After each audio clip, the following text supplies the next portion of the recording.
BBA, BCA, BCom computer కోర్సులో 100% placement లభించే ఏకైక డిగ్రీ కాలేజ్ కూకట్పల్లిలోని ఐక్రియేట్ డిగ్రీ కాలేజ్. సాగర నగరన వైసీపీకి బిగ్ షాక్ తగలనుంది.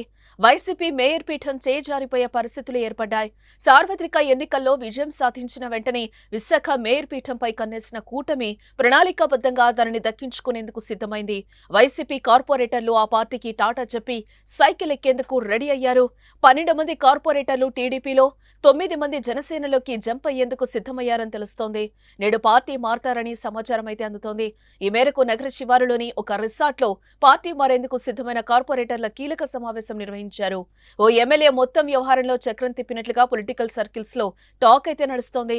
కార్పొరేటర్లను మాజీ మంత్రి అమర్నాథ్ బుజ్జగించేందుకు ప్రయత్నించినా ఫలితం దక్కలేదు.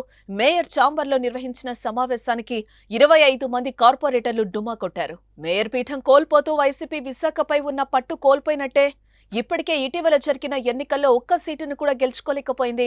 అన్ని అసెంబ్లీ సెగ్మెంట్లలో టీడీపీ, దాని కూటమి పార్టీలైన బీజేపీ, జనసేన అభ్యర్థులు భారీ మెజార్టీతో గెలుపొందారు. ఇప్పుడు మేయర్ పీఠం కూడా దాదాపు దూరమయ్యే అవకాశం కనిపిస్తోంది. జీవీఎంసీ కౌన్సిల్లో మొత్తం 98 మంది కార్పొరేటర్లుండగా వారిలో టీడీపీకి 31 మంది, జనసేన పార్టీ నుండి 5గురు, బీజేపీ, వామపక్షాలకు ఒక్కొక్క కార్పొరేటర్ ఉన్నారు.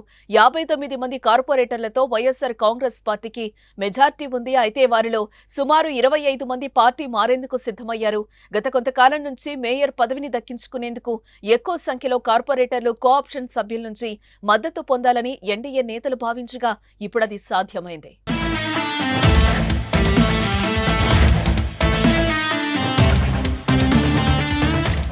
సుమన్ టీవీలో మీ పర్సనల్ అండ్ బిజినెస్ ప్రమోషన్స్ కోసం కింది నెంబర్కి కాంటాక్ట్ చేయండి.